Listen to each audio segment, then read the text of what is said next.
Good afternoon सब लोगों को। इससे प्रीवियस क्लास में हम आप लोग को कुछ बेसिक चीज़ों के बारे में बताए थे। 1:08 हो गया, वही 5 या 8 मिनट पे क्लास स्टार्ट हो जाएंगे। सब लोग आ गए हैं लोग। चलिए, अब थोड़ा हम आपको कल जो बताए थे उसके बारे में कुछ सवालात हो जाए। सब लोग आ गए ना?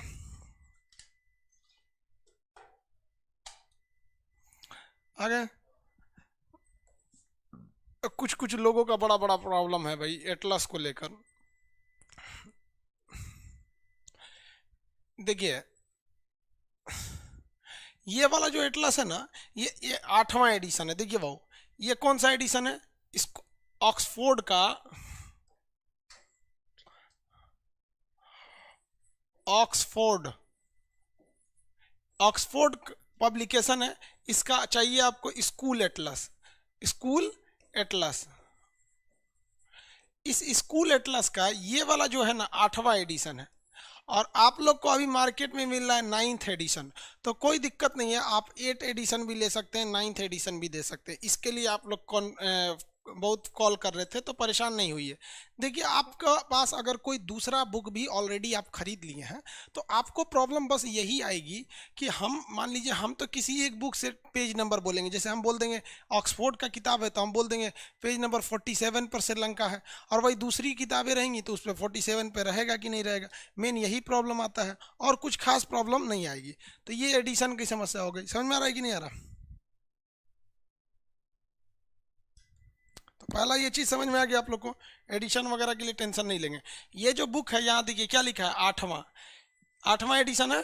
आप इंग्लिश हिंदी कोई भी ले लीजिए, आपकी मर्जी। आपका मन तो आप क्या ले लीजिए, इंग्लिश लीजिए, और आपका मन तो आप उसे हिंदी लीजिए। इंग्लिश हिंदी से कोई फर्क नहीं पड़ेगा, नाम सबका सेम होते हैं सब। किसी को दिक्कत दिक्कत नहीं है।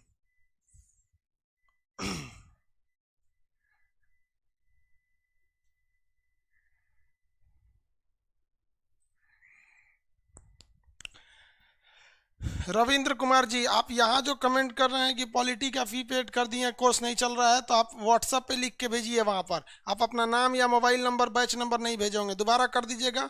बहुत से लोग बिजी हो जाते हैं, बहुत सारे लोगों का प्रॉब्लम रहता है। एक बार और भेज दीजिए। आगे चलिए, स्टार्ट करते हैं। यहाँ तक में आपको 9th वाला मिल रहा है तो 9th ले लीजिए, जिनके पास 8 वाला मिल रहा है वो 8 ले लीजिए। इसके लिए आप कोई टेंशन नहीं लीजिए, आपके मर्जी, आप ले सकते हैं।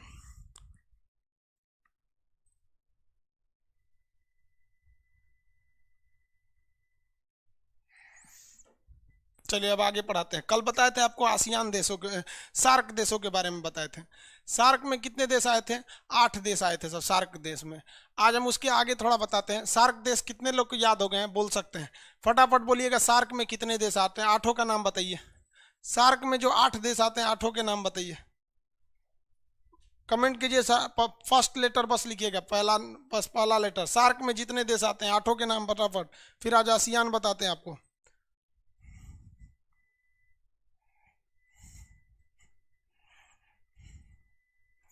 8 हमको भी पता, 8 आते हैं। 8 के नाम लिखिए। पहला पहला अक्षर बस लिख देंगे तो चलेगा।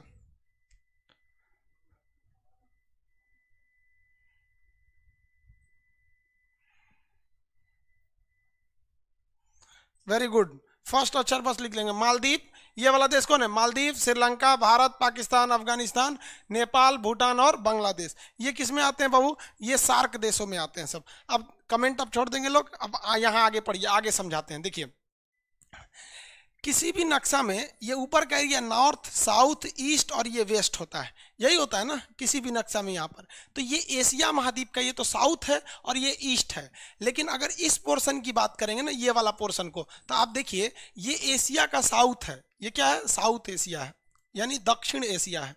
और अगर इस एशिया की बात करिएगा तो ये ईस्ट एशिया यानी पूरब है, यानी पूर्वी एशिया, पूरब है। लेकिन अगर इस एशिया की बात करेंगे ना, ये वाली जो एशिया दिख रही है, तो ये साउथ भी है और ईस्ट भी है। तो ये साउथ ईस्ट दोनों में आ जाता है ये वाला एशिया। इसलिए हम लोग ये वाला जो बीच की कंट्री होगी ना, ये वाला हिस्सा, इसको हम लोग साउथ ईस्ट में गिन लेंगे। अब यहाँ कंसंट्रेट होकर समझिए। आपके पास अगर कोई रफ पेपर है तो उस पर इसको बनाइए। कॉपी लेकर पढ़ने बैठिएगा, बिना कॉपी लिए नहीं बैठिएगा, क्योंकि बहुत से चीज़ें आपको कॉपी में लिखनी रहेगी और मंडे से बहुत से चीज़ें मटेरियल में लिखनी रहेगी।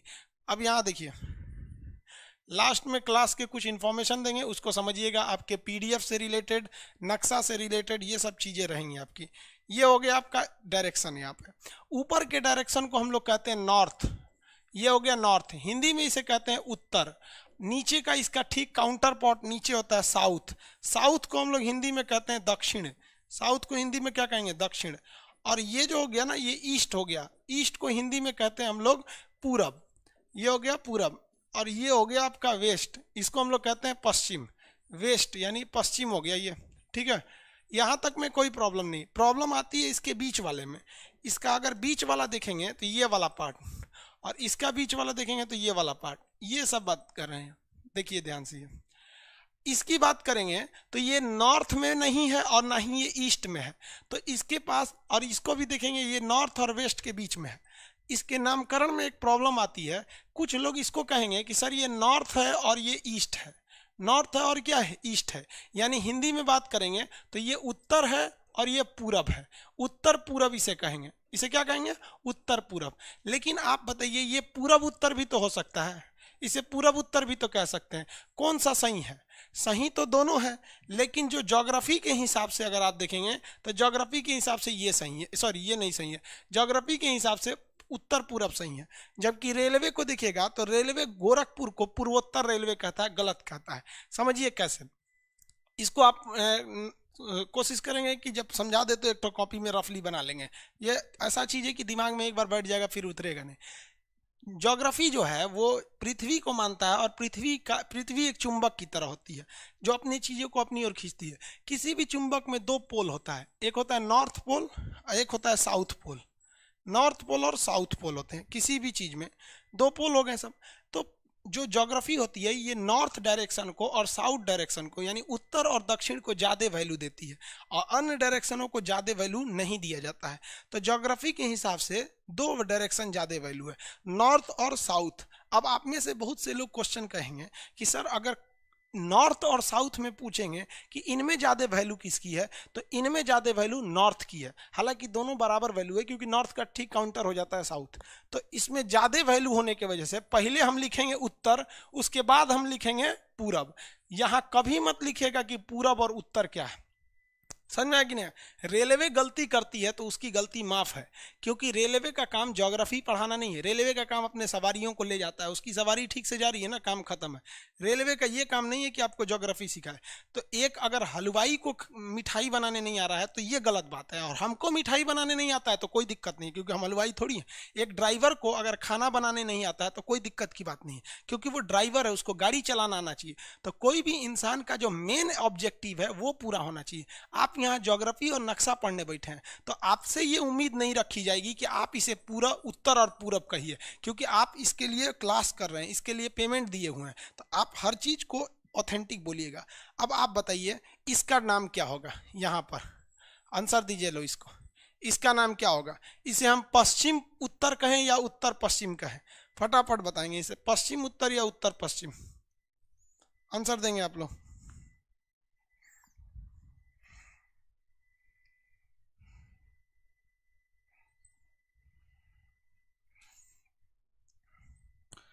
वेरी गुड, चलिए बहुत लोग का आंसर आ रहा है north west, very good, north west, north west, north west देंगे। जब भी देखिए वैल्यू इन दोनों को देना है, किसको देना है, इन दोनों को। अब बताइए इस वेस्ट में और नॉर्थ में वैल्यू किसको देंगे, हम नॉर्थ को देंगे, इसलिए इसे क्या कहा जाएगा, नॉर्थ वेस्ट कहिएगा, नॉर्थ वेस्ट कहिए, या फिर उत्तर, और ये इधर है तो पश्चिम। उसी तरह से इन दोनों में ज्यादा वैल्यू किसको दीजिएगा, साउथ वाले को ज्यादा वैल्यू दीजिएगा, तो इसे हम क्या कहेंगे, दक्षिण और पश्चिम। इंग्लिश में ऐसे कहेंगे तो साउथ, और ये क्या हो गया, वेस्ट, साउथ वेस्ट। कोई चिरकुट है तो उस चिरकुट पे इसको बना लेंगे, समझ में गया।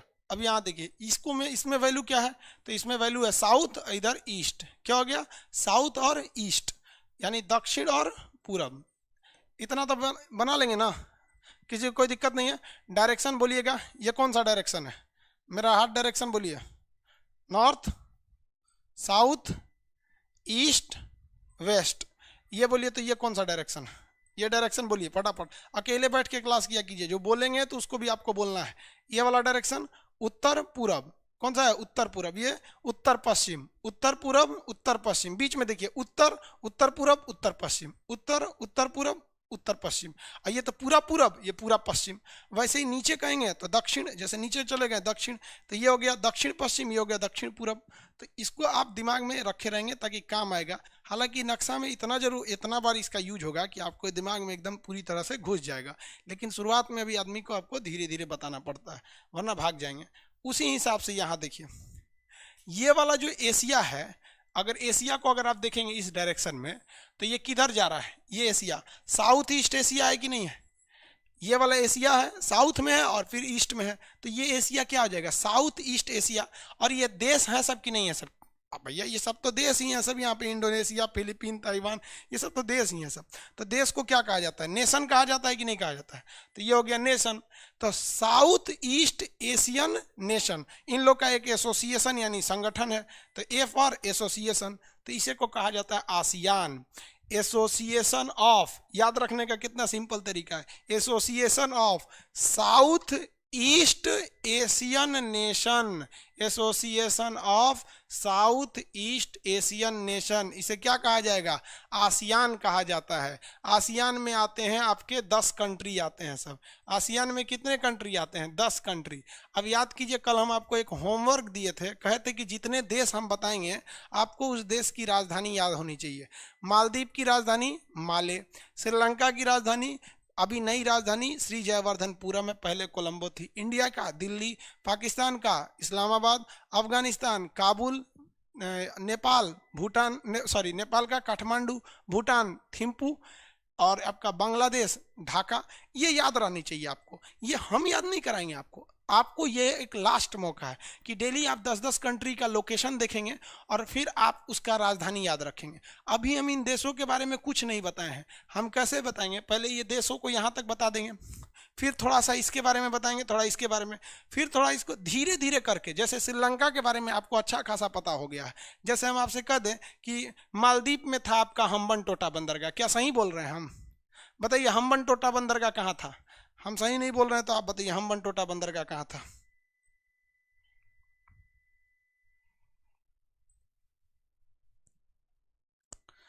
कुणाल सिंह जी, 5वें ओशियन को काउंट क्यों नहीं करते? नहीं करते हैं बाबू। 5वां ओशियन को इंटरनेशनल ओशियनोग्राफी की सर्टिफिकेशन प्राप्त नहीं है, इसीलिए 4 को ही मानते हैं। ठीक है, हम्बनटोटा कहाँ है? Hambantota Sri Lanka, very good. जाफना श्रीलंका के ऊपर में है कि नीचे में? जाफना जो था श्रीलंका के ऊपर में था जाफना। कितने लोग बता सकते हैं कि श्रीलंका जो है इसके ऊपरी भाग में जाफना था, और जाफना में कौन सा एक विद्रोही संगठन, कौन सा एक आतंकवादी संगठन कह लीजिए, जिसका नाम क्या था? बताइए, जाफना में स्थित आतंकवादी संगठन का नाम क्या था? चलिए, जाफना ऊपर में था, सही है। जाफना के उत्तरी भाग में विद्रोही संगठन का नाम क्या था? लिट्टे, LTTE, LTTE, liberation tigers of Tamil. Material आप इसमें जब मिलेगा आपको तो सब कुछ उसमें लिखा हुआ रहेगा। ठीक है, liberation tigers of Tamil, LTTE, very good, liberation tigers of Tamil. आगे बढ़े, देखो भाई, ये हो गया लिबरेशन टाइगर्स ऑफ तमिल। अब पहले एक काम करते हैं, हम लोग ये 10 देश को याद कर लेते हैं, फिर इसको इधर से धीरे धीरे आगे बढ़ेंगे। एलिफेंटा दर्रा यही था, इसका ऊपरी भाग का नाम क्या था? ऊपरी भाग का नाम पॉइंट पेड्रो, पॉइंट पेड्रो। राम सेतु था यहाँ पर, राम सेतु को गहरा करके बनाना चाहिए क्योंकि चाइना वहाँ से एंट्री कर गया है। अब हम यहाँ पढ़ते हैं अपना आसियान देश। आसियान में कितने देश आते हैं? 10 देश आते हैं। तो आसियान में तो भारत नहीं आएगा, भारत तो सार्क में आ जाएगा। भारत किस में आएगा? सार्क में आएगा। सार्क में आ जाएगा, south Asian association for regional corporation. Bharat तो सार्क में आ जाता है। यहाँ से शुरू होते हैं सब आसियान। कहाँ से शुरू होते हैं? म्यांमार से। म्यांमार का पुराना नाम बताएंगे, बर्मा था। म्यांमार का पुराना नाम बर्मा था। तो यहाँ से आपका आसियान शुरू होता है। आसियान में 10 देश आते हैं, Myanmar, Thailand, Laos, Cambodia, Vietnam, ये, और उसके बाद नीचे Malaysia, Singapore, Indonesia, Brunei, Philippine. चलिए याद करते हैं। पहला ये देश है, इसका नाम है म्यांमार। ये पहली कंट्री है इसमें, इसका नाम क्या है? म्यांमार। तो आसियान में पहला देश बताएंगे म्यांमार। तो म्यांमार का पुराना नाम था बर्मा। आपको पता है ये भारत का हिस्सा था। भारत शासन अधिनियम 1935 द्वारा इसे भारत से अलग कर दिया गया बर्मा में। बर्मा में ही सुभाष चंद्र बोस ने आज़ाद हिंद फौज को लेकर, और यहाँ यहीं बर्मा में इम्फाल में आके कहे थे कि दिल्ली चलो, यहीं से बोले थे कहाँ चलो? दिल्ली चलो। किसी को कोई दिक्कत नहीं है? आगे बढ़े, किसी को कोई दिक्कत नहीं? तो पहला देश बोलिए तो आसियान का पहला देश, आसियान की फर्स्ट कंट्री म्यांमार, आसियान की फर्स्ट कंट्री म्यांमार। दूसरे नंबर पे आता है, उसी के बगल में है थाईलैंड। म्यांमार का दूसरे ही नंबर पे आता है थाईलैंड। यहाँ समझते चलिए पहले, ये वाला जगह कौन है? थाईलैंड है। सफ़ेद हाथियों का देश किसे कहा जाता है? थाईलैंड में। यहाँ कुछ हाथियाँ सफ़ेद रंग की भी पाई जाती हैं। थाईलैंड में हाथी बहुत ही प्रिय पशु माना जाता है। जिस तरह भारत में गाय को प्रिय पशु माना जाता है, उसी तरह वहाँ हाथी को बहुत प्रिय माना जाता है थाईलैंड में। तो पहला बोलिए तो म्यांमार, थाईलैंड, म्यांमार और थाईलैंड। तो यहाँ अभी हम नक्शा चेंज करने वाले हैं। इस नक्शा में आप समझ गए ना कि भारत का जो नॉर्थ ईस्ट का एरिया, ये वाले राज्य हैं जो, ये भारत का, तो ये वाले जितने राज्य हैं ये इस आसियान से टच में है। आसियान से किस में है? टच में है। अब हम आसियान का अलग से मैप लाते हैं, ताकि आपको बस इतना आइडिया लग गया कि हम आसियान के टच में हैं। अब आसियान का मैप लेते आते हैं अलग से। ये हो गया हमारे पास आसियान का अलग से मैप। देखिए अब इसमें इसमें साउथ ईस्ट एशिया हो गया, सब हो गया, क्लियर दिख रहा है ना? हाँ, क्लियर है? आप लोग एटलस ले लीजिएगा ताकि आपको ज़्यादा सहूलियत रहेगा। जो लोग एटलस ले लिए हैं वो एटलस खोल के देखेंगे ये आसियान को, ये आपको पेज नंबर 45 पे मिलेगा।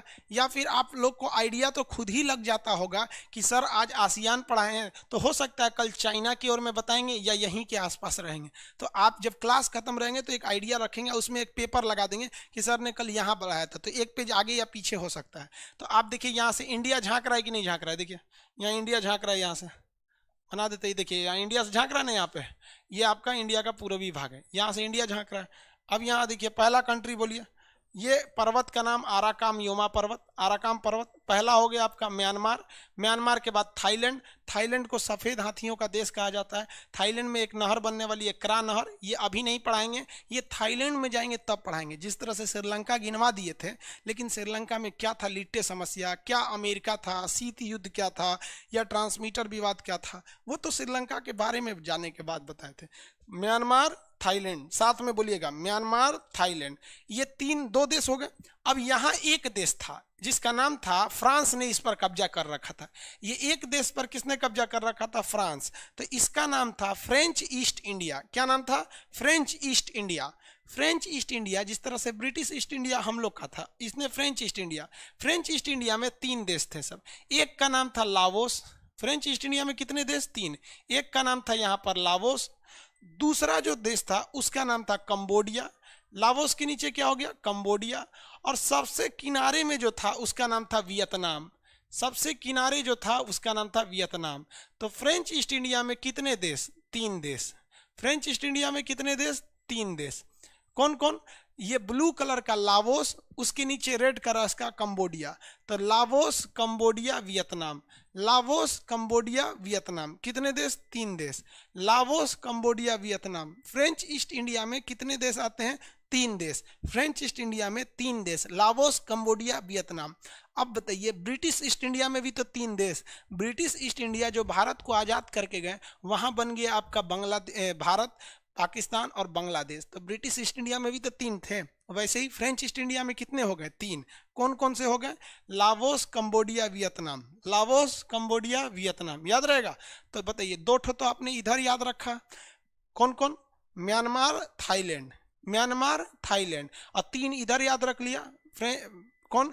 लाओस, कंबोडिया और वियतनाम। ऊपर वाला लाओस, नीचे कंबोडिया और इस साइड में वियतनाम। टोटल कितने हो गए इधर? 5। तो आसियान में टोटल देश आते हैं 10। आप फरिया दिए कितना को? 5 ठो को। लाओस, कंबोडिया, वियतनाम बताएंगे पहला। 5 का नाम लिख के जवाब दें।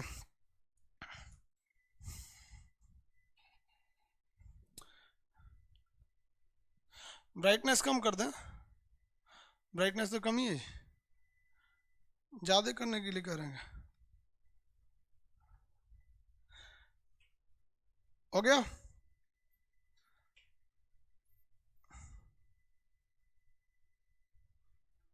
कुछ ज्यादा ही हो गया ज्यादा हो गया था यार। चलिए कोई बात नहीं, हटा दी, कम कर दिया उसको। आंसर दीजिए आप लोग। Laos, Cambodia, Vietnam. Very good. Myanmar, Thailand, Laos, Cambodia, Vietnam. Myanmar की जगह एम लिख सकते हैं। म्यांमार की जगह क्या लिख सकते हैं? एम लिख सकते हैं। और थाईलैंड की जगह टी लिख सकते हैं। Laos, Cambodia, Vietnam. French east India में कितने देश? 3। अब आप उठा के पढ़ लीजिएगा मध्य प्रदेश पीसीएस का क्वेश्चन, उसमें पूछा था इनमें से कौन सा देश फ्रेंच ईस्ट इंडिया में नहीं आता है। म्यांमार था, लाओस, कंबोडिया, वियतनाम। म्यांमार नहीं आता है, भारत से अलग हुआ है म्यांमार। सफेद हाथियों का देश थाईलैंड को कहते हैं। आगे बढ़े। कह रहा है कि सर वीडियो नहीं चल रहा है, तो एक बार एप्लीकेशन बंद करके दोबारा खोल लीजिए, वीडियो चालू हो जाएगा। आगे देखिए। Very good. अब नीचे बढ़ते हैं लोग, याद हो जाएगा 10 देश। आप कॉन्फिडेंस में रहिए, आपको याद हो जाएगा। यहां देखिए, एक देश था यहां से लेकर यहां तक, बहुत बड़ा देश था। ये यहां से शुरू होता था यहां तक, ये बहुत ही बड़ा देश था। इस देश का नाम था मलेशिया। क्या नाम था? मलेशिया। ये यहां से यहां तक। लेकिन सुनामी आया कई लाख साल पहले, कुछ लाख साल पहले सुनामी आने से इसके बीच वाला इतना दह गया इतना, तो मलेशिया इधर भी हो गया और मलेशिया इधर भी हो गया दहा ले गया आधा। मलेशिया है ये। कौन सा देश है? मलेशिया। मलेशिया के कितने टुकड़े? 2 टुकड़े। एक इधर रह गया, एक उधर रह गया, बीच में चीन सागर घुस गया दक्षिणी चीन सागर। और चीनवा कहता है ना, चीनवा तो पगला है, वो छोटा कहता है पूरा समुंदरवा मेरा है बताइए ना, वो यहाँ है, कह रहा है पूरा समुंदरवा मेरा है। अगर ये समुंदर किसी का होगा तो भैया मलेशिया का होगा चीनवा कहता है मेरा है, क्योंकि वो जानता है कि हमको कोई रोकने वाला है नहीं। ये हो गया आपका कौन सा? मलेशिया। कौन हो गया? मलेशिया। मलेशिया का 2 टुकड़ा हुआ, लेकिन फिर इन 2 टुकड़े में भी टुकड़ा हुआ। कैसे 2 टुकड़े में टुकड़ा हुआ? इसके कोनवा में निकल गया सिंगापुर। इतनी चुकी देशे है सिंगापुर। ये कोनवा वाला कह रहा है कि हम अलग रहेंगे सिंगापुर, और इधर से एगो कह रहा है बुर्नेई हम अलग रहेंगे। तो सिंगापुर और बुर्नेई ये फिलीपीन से, ये किससे घिरे हुए हैं सब? ये घिरे हुए हैं सब आपके मलेशिया से। किससे? मलेशिया से घिरे हुए हैं सब। इस मलेशिया के इस साइड के टुकड़े से कौन निकला? सिंगापुर। और इस साइड के टुकड़े से कौन निकला? बुर्नेई। अब बीच में टुकड़ा कौन कर दिया? सुनामी। कौन कर दिया? सुनामी। तो 3 गो तो यही हो गए सब। 3 नहीं हो गए साहब? कौन कौन हो गए सब? 3 तो देखिए ना, सिंगापुर, यहाँ देखिए कौन सा हो गया? Malaysia, Singapore, Brunei. Malaysia, Singapore, Brunei हो गया। मलेशिया, सिंगापुर, बुर्नेई, 3 हो गए सब यहाँ पे चलिए बताइए। ये बड़ा वाला देश मलेशिया, इधर भी बड़ा वाला देश मलेशिया, इसमें से ये छोटका का नाम सिंगापुर, और इसमें से इस छोटका का नाम बुर्नेई।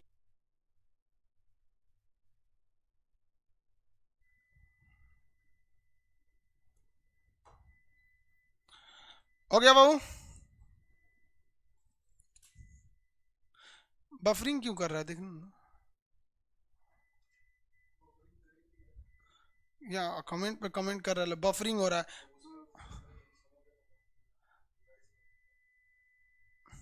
बफरिंग नहीं कर रहा, आप लोग जो बोल रहे हैं उनका नेट प्रॉब्लम है।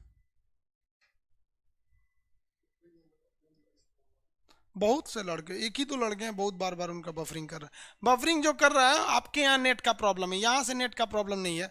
आगे देखिए, इसके नीचे आता है आपका 2 देश याद रखेंगे। एक आएगा आपका सिंगापुर, ये देखिए, सॉरी इंडोनेशिया।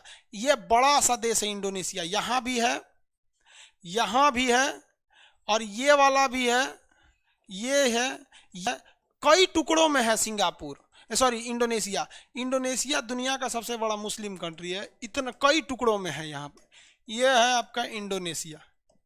क्या है ये? इंडोनेशिया। सोचिए, इसके पास लगभग 13,000 आइलैंड है सर। दुनिया का सबसे बड़ा आइलैंड्स का ग्रुप, यानी द्वीप समूह, ग्रुप ऑफ आइलैंड कौन सा है? इंडोनेशिया है। तो ये नीचे वाला देश कौन सा हो गया? इंडोनेशिया। नीचे वाला देश इंडोनेशिया। अब बताइए, अब 9 देश हम आपको बता दिए, 9 के नाम लिख के बताइए। 9 के नाम कौन कौन? Myanmar, Thailand. कौन कौन? Myanmar, Thailand, Laos, Cambodia, Vietnam, Myanmar, Thailand, Laos, Cambodia, Vietnam. और अगर नीचे देखेंगे तो इधर मलेशिया, मलेशिया के दो टुकड़े, इस साइड में सिंगापुर और इस साइड में आपका हुआ ब्रुनेई, और नीचे में इंडोनेशिया। 9 का नाम बताइए, 9 का नाम।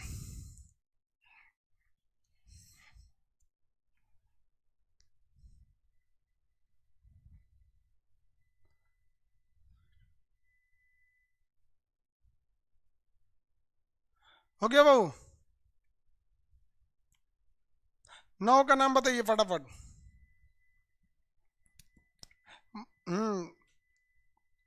कुमार, कुमार जी, मंटू कार,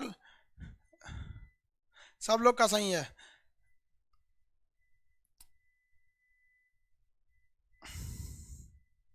मनोज सिंह जी आपका भी सही है, वेरी गुड। पहला बोलिए कौन सा हो गया पहला में? पहला हो गया आपका पहला हो गया आपका Myanmar, Thailand. Myanmar, Thailand, Laos, Cambodia, Vietnam. Myanmar, Thailand, Laos, Cambodia, Vietnam. Myanmar, Thailand, Laos, Cambodia, Vietnam. और इधर हो गया मलेशिया, सिंगापुर, ब्रुनेई, और नीचे हो गया इंडोनेशिया। और ये वाली जो कंट्री है इसका नाम है फिलीपीन। फिलिस्तीन नहीं है, ये है फिलीपीन। देखिए फिलीपींस, ये है फिलीपीन। कौन हो गया? फिलीपीन हो गया। आगे बढ़े। फिलीपीन, ये 10 देश हो गए सब। इन 10 का नाम क्या हो गया? आसियान देश। आसियान में कितने देश? 10 देश। 10 के नाम देखिए कौन कौन सा। 5 यहाँ ऊपर में 5 का ग्रुप हो गया और नीचे में 5 का ग्रुप हो गया। आप अगर ये ग्रुप सजाने में कामयाब तो आपको आसियान के 10 देश याद हो जाएंगे। पहला बोलिए फटाफट, हम तो चेंज कर देते हैं इसको। अब बोलिए पहला म्यांमार, थाईलैंड। आंख बंद करेंगे सोचेंगे Myanmar, Thailand, Myanmar, Thailand, Laos, Cambodia, Vietnam. Laos, Cambodia, Vietnam. ये ऊपर वाले 5 हो गए सब। नीचे में अगर 5 देखेंगे नीचे वाले में तो इसमें हो जाते हैं आपके कौन कौन? यहाँ Malaysia, Singapore, Brunei. Malaysia, Singapore, Brunei, ये 3 हो गए सब। और नीचे में इंडोनेशिया और ऊपर में फिलीपीन। इंडोनेशिया के ऊपर फिलीपीन। इंडोनेशिया के ऊपर कौन हो जाएगा? Philippine. Very good. Shiv Kumar केवल आसियान लिख दिए हैं। जा बाबू, गजब गजब अस्कतिया लड़का रहता है सब।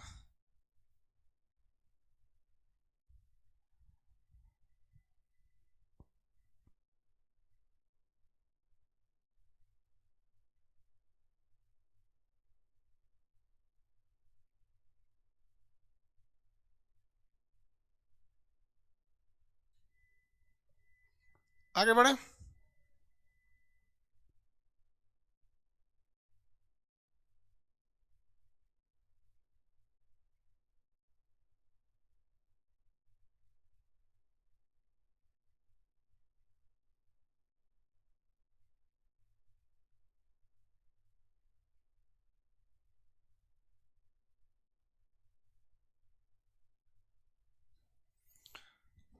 चलिए अब आगे बढ़ते हैं हम लोग इस वाले नक्शा में।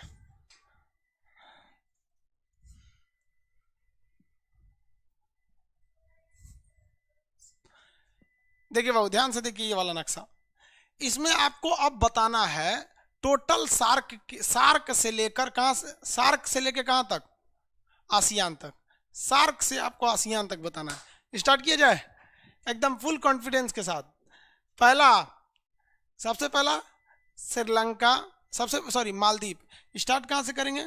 Maldives, Sri Lanka, Bharat, Pakistan, Afghanistan, Nepal, Bhutan, Bangladesh, Myanmar, Thailand, Laos, Cambodia, Vietnam.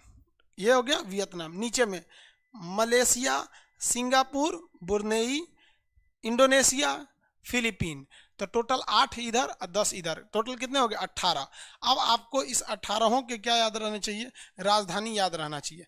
तब आपका काम होगा। राजधानी आपको कितने की चाहिए? 18 की राजधानी याद होना चाहिए। अब हम आपसे फटाफट स्पीड में, आप आग देखिए, आप जहां हैं वहां पर जोर जोर से बोलिए, फुल स्पीड में, नीचे से एकदम तेजी से स्पीड में एकदम। Maldives, Sri Lanka, Bharat, Pakistan, Afghanistan, Nepal, Bhutan, Bangladesh, Myanmar, Thailand, Laos, Cambodia, Vietnam, Philippine, या नीचे में आ जाएंगे तो मलेशिया, इंडोनेशिया, फिलीपीन, ये ब्रुनेई, इंडोनेशिया, फिलीपीन। एकदम तेजी से बोलेंगे लोग। यहाँ पे प्रैक्टिस करिए 4 बार, तब आपको आएगा। नक्शा में बोलेंगे नहीं, याद ही नहीं होगा। बोलते रहिए बोलते रहिए।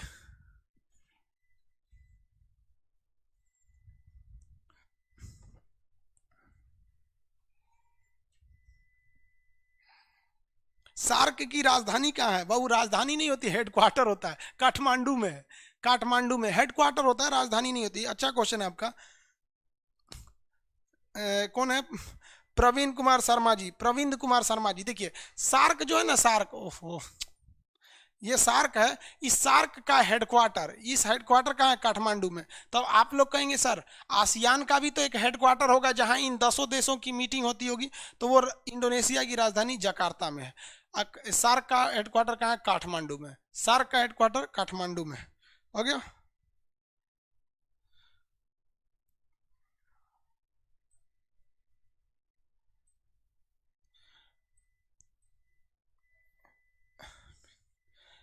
कौन कर रहे हैं मेरा? ये फिर पाकिस्तान का नक्शा। ऋतिक गुप्ता पाकिस्तान का नक्शा काहे बना के भेजता है? हम ब्लॉक कर देंगे ऋतिक गुप्ता। पाकिस्तानी है क्या तुम? अमितेश निशान, मेरा कमेंट नहीं मिलता है क्या सर? बाबू हम सबका कैसे पढ़ पाएंगे कमेंट? 45 पेज नहीं है सर, 19वां पेज संस्करण में 45 नंबर पेज। कोई 19वां 9th उसमें देख लीजिएगा आप कौन सा पेज है। कहने का सेंस है आप उसमें एशिया ढूंढ लीजिएगा। आप कोई भी एटलस लेंगे तो एशिया होगा ना भाई। हो सकता है कि उसमें 45वां पेज की जगह पे ना होगा, 40वां पेज पर हो। इस बार हम थोड़ा सा 9th जनरेशन का एटलस का बुक हम ऑनलाइन देख लेंगे, इसको ऑर्डर करके। बड़ा मजा आ रहा है बाबू, पढ़ाई बहुत मना कीजिए। ऑस्ट्रेलिया नहीं आता है? हाँ रे यार, बाप रे बाप, ये कौन है भैया ऑस्ट्रेलिया नहीं आता है? मुकेश यादव जी, अरे बाप रे यादव जी, एक बात बताइए, मैंने सब अपने गांव है का ही? देखो भाई कहा क्या रहा है, यादव जी की बात सुनिए। इनका क्या कहना है कि सर ऑस्ट्रेलिया नहीं आएगा क्या? मतलब ई जवान पूरा दुनिया को एशिया में ला रहा है। मतलब आसियान में देखिए लड़का इतना मतलब विलीन हो गया है पढ़ाई में कि वो ये भूल गया कि वो बस एरिया देख रहा है। नीचे है तो सार्क, आई है नहीं तो आसियान देख रहा है। अरे ऑस्ट्रेलिया तो लगले है, घींच ले करो। अरे भैया वो एशिया खत्म है वहाँ, मैंने कोनो को घींच लोगे? अरे भाई तो न्यूजीलैंड भी घींच लो, कोनो आएगा तो अंटार्कटिका घींच लेगा, सब अपने हैं भाई। आप बाउंड्री मत क्रॉस कीजिए, आप पढ़ाई में अच्छे हैं, सही बात है। वो भी बेचारा सोच रहा होगा कि जब इंडोनेशिया ले चलिए गए हैं तो ऑस्ट्रेलिया को काहे छोड़े, घींच ले करो यहाँ पे। समझ में आ गया कि नहीं आ गया? ऑस्ट्रेलिया नहीं आएगा, याद हो गए सब। आप थोड़ा सा डिटेल से बताना चालू करें, डिटेल से कुछ कुछ बताना चालू करते हैं। क्वेश्चन बताएंगे। अनुराध है ये, महावली गंगा किस देश की नदी? महावली गंगा किस देश की नदी? महावली गंगा, आंसर महावली गंगा किस देश की नदी? महावली गंगा किस देश की नदी? प्रीति प्रजापति, कौन सी ऐसे दांत चियार के फोटो भेज रही है इमू जी? श्रीलंका की, वेरी गुड। एलिफेंटा पास कहाँ है? एलिफेंटा पास किस देश में है? एलिफेंटा पास, एलिफेंटा पास किस देश में है? Sri Lanka, very good. भारत और श्रीलंका के बीच में कौन सा मतलब सेतु है? उसको इंग्लिश में क्या कहते हैं? हिंदी में राम सेतु कहते हैं, इंग्लिश में भारत श्रीलंका के बीच में जो सेतु है उसको इंग्लिश में क्या कहते हैं? इंग्लिश में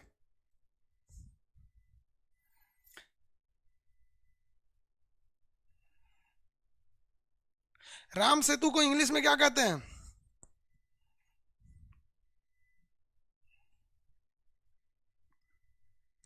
आदम ब्रिज, क्या कहते हैं? आदम ब्रिज। राम सेतु को इंग्लिश में क्या कहते हैं? आदम ब्रिज। उसी आदम ब्रिज को तोड़ने की बात चल रही है ताकि इधर से जहाज यहाँ से यहाँ पे क्या हो सके, गुजर सके। समझ आ गया कि नहीं आ गया? आगे बढ़ते हैं। सेतु समुद्रम, से समुद्र में क्या है? सेतु बनाना है, यहाँ पर सेतु समुद्रम। आगे थोड़ा सा हम लोग जिक्र कर लेते हैं लोग, किसकी? पाकिस्तान की। किसका जिक्र करते हैं? पाकिस्तान। अब ये भाई साहब ये अजब आदमी है, ये है देश है पाकिस्तान। नाम इसका अजब है पाकिस्तान, लेकिन काम इसका सब नापाक है। चलिए इनके बारे में मजबूरी है पढ़ना, तो पढ़ाइए देते हैं। आदम bridge, very good. Ram bridge English में आदम ब्रिज को ऋतिक गुप्ता जी लिख रहे हैं सर, राम सेतु के इंग्लिश में राम ब्रिज कहते हैं। इसने राम जी का इंग्लिश राम जी किया और सेतु का ब्रिज कर दिया। उसको इंग्लिश नाम आदम आदम ब्रिज होता है, तो इंग्लिश में क्वेश्चन आता है, इसलिए कंफ्यूज नहीं होइएगा हम लोग, उसको राम ब्रिज कर दिया। पाकिस्तान वालों का एडमिशन क्यों लिए? अरे भाई ये पाकिस्तान वाले एडमिशन कैसे ले लिए? सब इंडिया के बाहर वालों को ओटीपी जाता ही नहीं है, पाकिस्तान वाला नहीं है सब, ये कौन लोलवा है सब? ये कौन भेज रहा है पाकिस्तान का नक्शा? मंटू कुमार रे मंटू, मुड़ी फोड़ देंगे दिख गया तो। पाकिस्तान का नक्शा मत देखो। चलो देखो भाई, ये जो पाकिस्तान है ये है तो जरूर, लेकिन कुछ दिन में हो जाएगा था। इसका सबसे बड़ा जो राज्य है उस राज्य का नाम है बलूचिस्तान। पाकिस्तान का जो सबसे बड़ा स्टेट है उस स्टेट का नाम क्या है? बलूचिस्तान। पाकिस्तान का सबसे बड़ा स्टेट का नाम बोलेंगे बलूचिस्तान। यहां देखिए ये पूरा का पूरा एरिया जो है, ये वाला एरिया इधर से इस साइड का इतना एरिया, ये क्या कहलाता है? बलूचिस्तान कहलाता है। ये बलूचिस्तान के लोग वैसे ही पाकिस्तान के लोगों से नफरत करते हैं जिस तरह से, जैसे हमारी कैसे कश्मीर समस्या है, कश्मीर वाला क्या कहता है सर कि हमारी आर्मी को मारने लगता है, तो बलूचिस्तान वाला पाकिस्तान की आर्मी को मारने लगता है। लेकिन यहाँ कंडीशन कुछ और है। हम लोग कश्मीरियों को केवल इसलिए वहां के आतंकवादियों को गोली मारते हैं क्योंकि वो कहते हैं कि हम देश से अलग होंगे, जबकि ऐसा नहीं है। जो आधार कार्ड भारत में बनता है वही कश्मीर में बनता है, जो राशन कार्ड कन्याकुमारी में वही है। हम लोग हर एक फैसिलिटी देते हैं, लेकिन फैसिलिटी देने का मतलब ये थोड़ी है कि आप टूट कर अलग हो जाइएगा। लेकिन पाकिस्तान यहाँ पर जुल्म अत्याचार करता है, हेलीकॉप्टर से गोली मरवा देता है। बताइए, यहाँ हम लोगों ने कश्मीर में कभी हेलीकॉप्टर से गोली मरवाया क्या? अगर गलती से किसी नागरिक को, जैसे पिछले महीने 3 नागरिक मारे गए थे, तो सेना ने, जिन सैनिकों ने उन पर गोली चलाया उन नागरिकों पर, उसको जेल भेज दिया सेना ने। सोचिए इतनी डिसिप्लिन है। लेकिन पाकिस्तान के लोग बलूचिस्तान के लोगों पे बहुत ज्यादा क्या करते हैं? अत्याचार करते हैं। अब बलूचिस्तान पाकिस्तान में रहना नहीं चाहता है। अब भारत भी क्या कर रहा है? भारत सरकार भी बेवकूफ़ी करती है। अगर पाकिस्तान के लोग कश्मीर में आतंकवाद को बढ़ावा देंगे तो भारत सरकार को भी पैसा दे देना चाहिए बलूचिस्तान के लोगों को, लो भैया तुम भी बंदूक उंदूक खरीद लो, बढ़िया से एकदम धोते रहो उन लोग को। समझ आ रहा है कि नहीं आ रहा है? अब ये बलूचिस्तान हो गया पाकिस्तान का, ये राज्य एक विवादित एरिया होगा। पाकिस्तान में जिनके पास एटलस है वो देखेंगे, नहीं तो कोई दिक्कत नहीं, आप मंडे से देखेंगे लोग। ये जो पाकिस्तान है यहाँ पर कई ठो, यहाँ एक बंदरगाह है, जिस बंदरगाह का नाम है ग्वादर बंदरगाह। क्या नाम है? ग्वादर बंदरगाह। एक एक करके हम समझते हैं। और यहाँ पर है कराची बंदरगाह। ये बंदरगाह का नाम भारत से जो सट के है कराची बंदरगाह, और ये वाला का नाम है ग्वादर बंदरगाह। एक बार भारतीय नौसेना 1971 में युद्ध हुआ था ना, तो भारतीय नौसेना हमला कर दी थी पाकिस्तान के ऊपर, तो पाकिस्तानी कराची बंदरगाह छोड़ के भाग गया था सर। कहाँ भाग के गया था सर? ग्वादर बंदरगाह पर। कहाँ भाग के गया? ग्वादर बंदरगाह पर। अभी पाकिस्तान ने ग्वादर बंदरगाह दे दिया है चाइना को। किसको दे रखा है? चाइना को। और चाइना ने यहाँ से एक सड़क बना लिया है जिसका नाम है चाइना पाकिस्तान इकोनॉमिक कॉरिडोर, जिसको शॉर्टकट में कहा जाता है CPEC, China Pakistan economic corridor. अब इसको देखिए क्या है, हमारी सॉफ्ट नीति क्या चीज है। यहाँ आपको थोड़ा अपनी सॉफ्ट नीति पे बहुत अजीब सा लगेगा। ये बंदरगाह का नाम बोलिए, ग्वादर बंदरगाह। ये सड़क का नाम क्या है? CPEC। ये सड़क सीधे कहाँ चली गई? चाइना में चली गई। देखिए हमारी नीतियां कैसी है, क्योंकि मीडिया में देखेंगे तो कुछ और दिखाएगा, रियलिटी कुछ और होती है। हमारे कश्मीर से होकर ये गुजरा है, POK से गुजरा है, लेकिन भारत सरकार इसे नहीं रोक पाई है, कभी नहीं रोक पाया। चाइना बना ले गया। लेकिन हम लोग, हिंदुस्तान के लोग, गलवान में अपनी सड़क बना रहे थे ना, तो चाइना घुस गया है अप्रैल से। सोचिए, अप्रैल से घुस गया है कि तुम अपने जमीन में सड़क मत बताओ। मतलब वो साला इतना बड़ा सड़क बना के लेके चला गया और हम लोग नहीं रोक पाए। लोग समझा गया? हम लोग को क्या दिक्कत था? सीधी बात थी कि कोई भी देश यदि भारत की जमीन से कुछ नहीं करना था, संसद भवन में दिल्ली में एक प्रस्ताव पारित करना था, कोई भी देश यदि भारत की जमीन से अतिक्रमण करेगा, बिना हमारी पूछे इजाजत से सड़क ले जाएगा, तो हम उससे व्यापार नहीं करेंगे। तो पाकिस्तान से और चाइना से व्यापार वैसे ही ठप हो जाता है।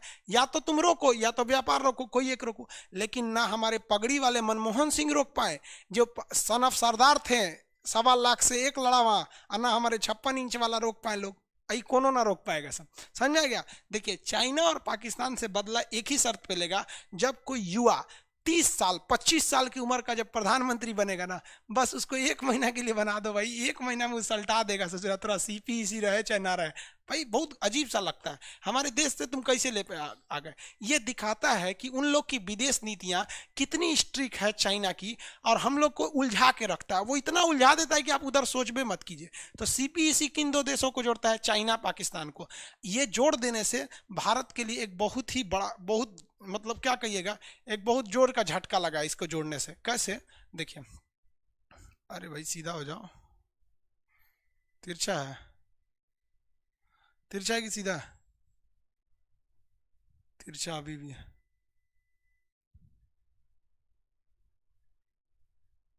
सीधा हो गया। देखिए बाबू, यहाँ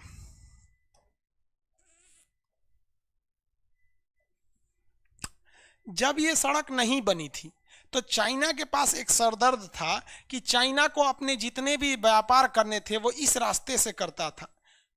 इसलिए उसको हमेशा एक बात का डर लगा रहता था कि जब कभी भी अगर भारत से युद्ध होगा तो भारत इस रास्ते में हमारे जितने भी नेवी के रास्ते उन्हें ब्लॉक कर देगा।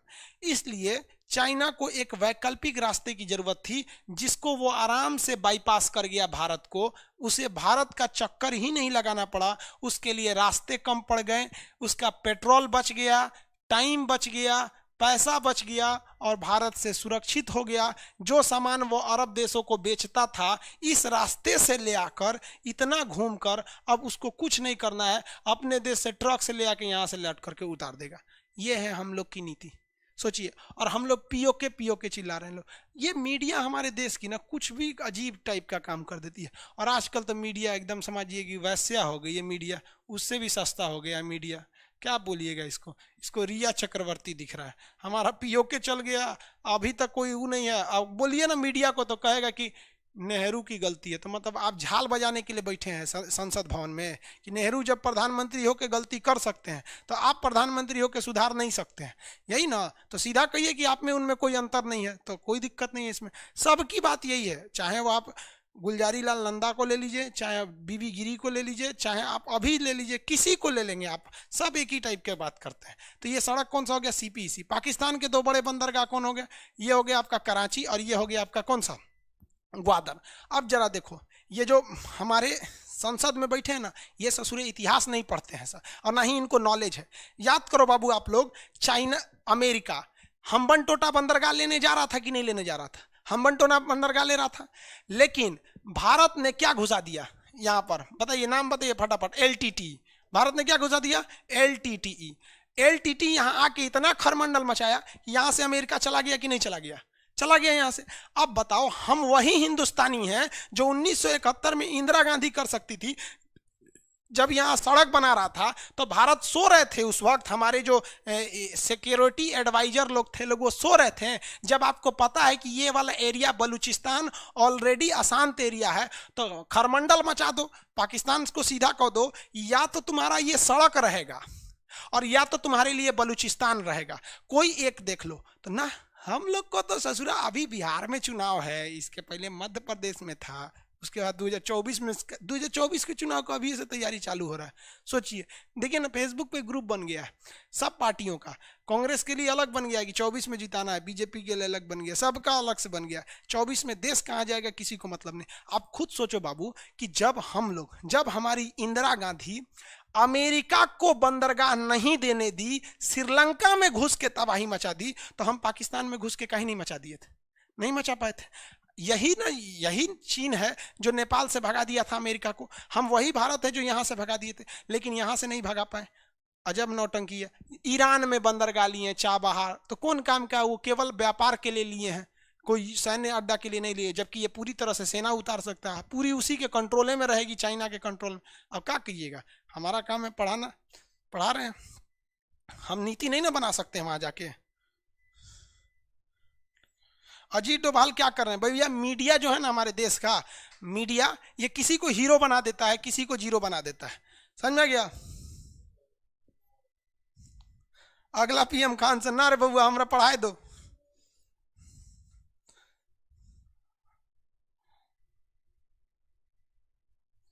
ऋतिक ऋतिक गुप्ता मुंडा जी कह रहे हैं आग लगा दो इस पाकिस्तान के झंडे को, चोर है चोर है। कोई बात नहीं बाबू, देखिए हम लोग को किसी के हम लोग क्या कहते हैं कि भैया पाकिस्तान तुमसे हमें कोई दुश्मनी नहीं है, केवल दो चीज सुधार दो। हमारा ये कश्मीर है, तुम यहाँ के कश्मीर को हमारा समझो और हमें ये दे दो, और हमारे यहाँ प्लीज यार आतंकवादी वगैरह भेजना बंद कर दो। वरना तुम्हें लगता है ना कि तुम्हारे यहाँ मतलब बहुत बड़का सूरवीर है, तो हमारे यहाँ भी सूरवीर की कमी नहीं है, लेकिन एक हरामीपन और एक इंसानियत में अंतर होती है। समझ में आ गया? बस हम लोग को तो दो ही प्रॉब्लम है, बाकी तुम भी जियो ना यार, तुम भी जियो, हम लोग को क्या दिक्कत है?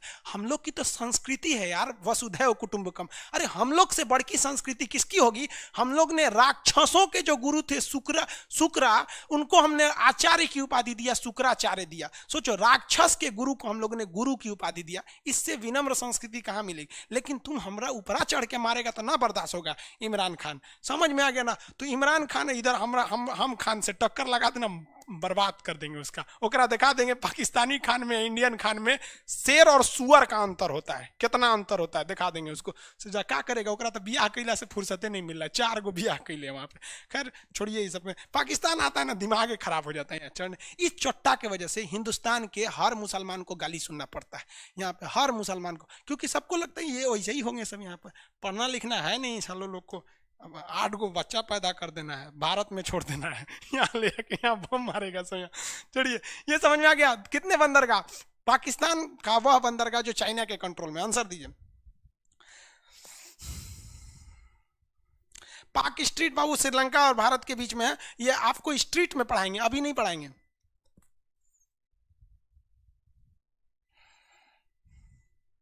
चीन से व्यापार बंद करना चाहिए, अभी नहीं बंद करना चाहिए बाबू। पहले चीन की हर एक चीजों को सीख लेना चाहिए। चीन की कंपनियों को कहना चाहिए कि आप, चीन का कंपनियों को, कि आपका अगर मोबाइल यहां से 100 रुपया में आ रहा है तो हम इस पर 100 रुपया टैक्स लगा देंगे, 200 रुपया हो जाएगा। इसलिए आप ये मोबाइल को यहीं आके बनाइए, आपका 100 रुपया में होगा। क्यों? क्योंकि अगर वो आ जाती हैं तो टेक्नोलॉजी चुरा लेंगे, और नहीं आती है तो साला टैक्स लेके उनका कमर तोड़ देंगे हम लोग यहाँ पर। तो टेक्नोलॉजी चुरा लेंगे, उसके बाद 5 साल बाद व्यापार बंद कर दो। अचानक बंद कर दोगे ना तो हमारे देश में महंगाई बढ़ जाएगी। समझ में आ गया कि नहीं आ गया? ग्वादर बंदरगाह, वेरी गुड। ग्वादर बंदरगाह समझ में आ गया आप लोग को? बंदरगाह का नाम ग्वादर बंदरगाह, वेरी गुड।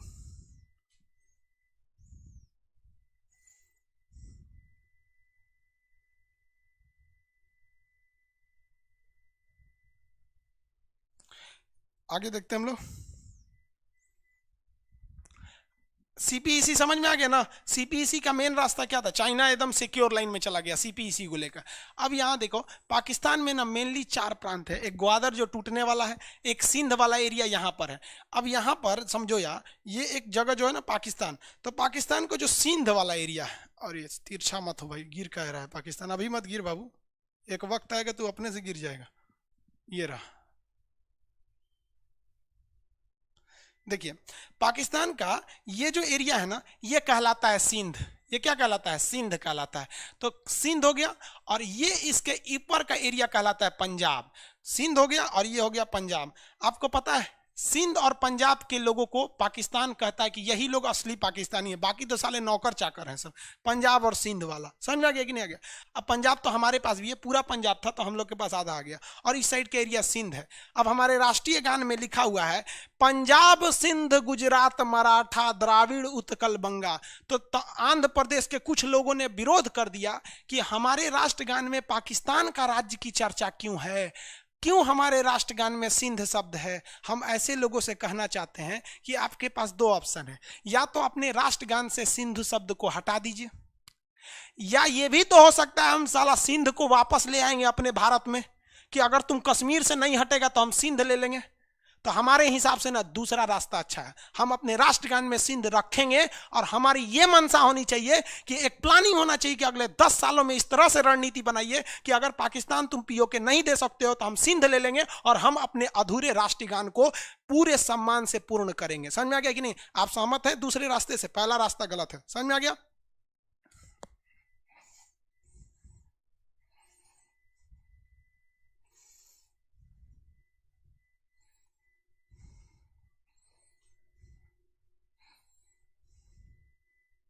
हाँ वेरी गुड। सौरभ मिश्रा जी, पंडित जी पंडित जी का क्या कहना है कि सर पाकिस्तान खुद ही परेशान है सीपीईसी से लेके। हाँ परेशान है, लेकिन बोलते हैं ना बाबू कि जो व्यक्ति खुद सड़क पर लेटा हुआ है उसे किसी चीज का टेंशन नहीं रहता है। वैश्या को क्या परेशानी है कि मेरी इज्जत लूट गई है साला तो, नहीं तो उसीलिए पैदे हुआ है वहां पर, समझा। तो पाकिस्तान की बात नहीं करी। एक आदमी कह रहे हैं कि पाकिस्तान का गुण गाते हैं सब हिंदुस्तान वाले। अरे बाबू ऐसा टेंशन नहीं लीजिए, बहुत से लोग होते हैं अपने पड़ोसी की औलाद होते हैं, तो वो पड़ोसी जिस तरह से भारत में रह के आप पड़ोसी की तारीफ कर रहे हैं, तो मतलब ये अपने बाप की औलाद नहीं है, पड़ोसी की औलाद है। तो आप क्या कहिएगा, जो अपने बाप का नहीं हुआ आपका होगा, छोड़ दीजिए उन लोग को टेंशन।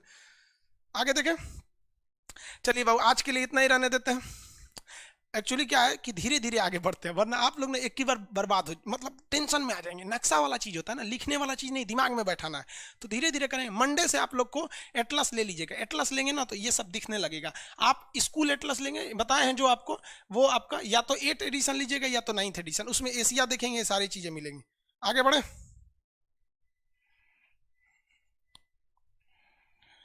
अच्छा, नेहरू ने अरुणाचल प्रदेश वाला मैटर क्या था? वो अरुणाचल प्रदेश, नेहरू क्या गलती किया, उस चट्टा का भी गलती बताएंगे आपको। वो कम नहीं था, वो भी नेहरू। इंदिरा गांधी ठीक थी, नेहरू खचरा था। आगे बढ़े। सर वैलेट का पॉइंट कैसे यूज करें, अभी हम ही को नहीं पता है हम पता होगा तो बता देंगे। बाबू अरुणाचल प्रदेश में नेहरू का क्या स्टैंड था ये आपको समझा देंगे, ठीक है। अब आज के लिए इतना ही, क्लास को रहने देते हैं, कल समझेंगे। आप लोग एटलस जरूर ले लीजिएगा बाबू, आप लोग सब लोग से कह रहे हैं एटलस जरूर ले लीजिएगा। आप फ्रंट इंड वाले जितने 6-7 हज़ार लड़के हैं और ये बैक इंड वाले भी लड़के हैं, सब लोग ले लीजिएगा आप लोग एटलस। एटलस लेंगे तो आपको दिक्कत नहीं आएगा, ताकि उसमें पाकिस्तान वगैरह सारा का नक्शा रहेगा, आप देख लीजिएगा। समझ में आ गया। चलिए आज के क्लास के लिए इतना ही रहने देते हैं। अब मिलेंगे हम लोग फिर कल नेक्स्ट क्लास में। ओके, आज के लिए इतना ही। और क्या अब आप लोग का कमेंट क्या है? सर क्या राष्ट्र सच में राष्ट्रीय ज्ञान गुलामी की निशानी है? जो गुलामी की निशानी कहता है वो बकचोद है। बोलिएगा तोरा नक्शा नहीं पता है। रविंद्रनाथ टैगोर ने नक्शा की बात कहा था, वो हिंदुस्तान के नक्शा को दर्शाता है। जब नक्शा इंडिया का बताएंगे तब बताएंगे आपको पूरे हिंदुस्तान के नक्शा की चर्चा है, वो हमारी गुलामी की निशानी नहीं है। अगला क्वेश्चन, पीडीएफ वगैरह। पीडीएफ में बाबू थोड़ा सा फॉन्ट मिसिंग हो गया था, इस वजह से पीडीएफ डाउनलोड करने के बाद भी हम हटा दिए। आज उसका फॉन्ट सुधार दिए, आज पीडीएफ दे देंगे। अभी आपको कुछ लिखना नहीं है पीडीएफ में, इसलिए अभी हम पीडीएफ शो नहीं करा रहे हैं। पहले अभी दिमाग में हल्का हल्का आपके भर लेना है, ठीक है। मंडे से आपका पीडीएफ में लिखवाना चालू करेंगे, ठीक है।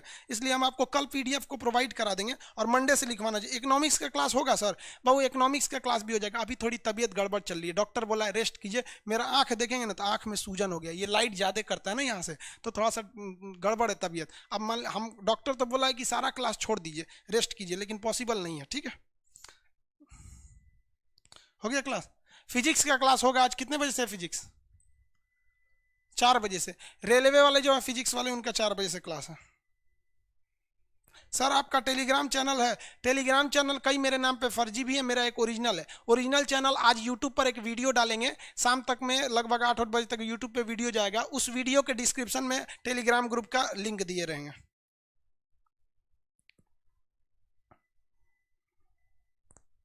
सर आज यूट्यूब पर वीडियो डालेंगे, हाँ बाबू डालेंगे। आर्मेनिया ने जहाज मार के गिरा दिया वहाँ, ये क्या देख रहे हैं, अजर आर्मेनिया के जहाज मार के तुर्की गिरा दिया। ये तुर्की तो और होशियार बन रहा है दूसरा पाकिस्तान बनने के चक्कर में। बाबू तबीयत ठीक नहीं है ना, इसलिए यूट्यूब पे वीडियो नहीं आ रहा है। बढ़ोती में सब चीज़ खराब हो जाता है, किडनी उडनी सब, हड्डी गुर्दा सब कमजोर हो गया है। सर पीडीएफ के बारे में बताए थे बाबू, पीडीएफ जो टाइप कराए थे ना उसमें फॉन्ट मिसिंग हो गया था, इसलिए आज नहीं हो पाया, कल बता देंगे पीडीएफ। पीडीएफ की क्लास आप मान के चलिए मंडे से, ट्यूसडे से उसकी क्लासेज स्टार्ट होंगी। अभी आप केवल पीडीएफ डाउनलोड करके बस रख सकते हैं, उसका यूज नहीं कर पाएंगे अभी। सर जी डाउनलोड का ऑप्शन दीजिए, नहीं दे सकते, डाउनलोड नहीं हो सकता है। हिस्ट्री भी चालू करेंगे बाबू, सब चालू करेंगे, थोड़ा सा तबीयत ठीक हो जाए फिर चालू कर देंगे। हाँ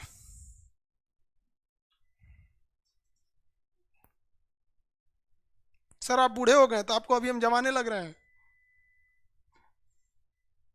आसियान का कैपिटल नहीं, हेडक्वार्टर होता है जकार्ता है। क्लास का नोटिफिकेशन नहीं आता है भाई, नोटिफिकेशन चेक कीजिएगा तब आएगा ना। नोटिफिकेशन क्या देना है, आपका टाइम से क्लास रहता है। नोटिफिकेशन कब होता है, जब कभी क्लास बंद करना रहे तब नोटिफिकेशन आएगा, ऐसे नोटिफिकेशन नहीं आता है। आपको नोटिफिकेशन जगाएगा आदमी की खान सर का क्लास हो गया, 1 बज गया, चलिए हम नोटिफिकेशन भेजेंगे, उठो बबुआ टाइम हो गया।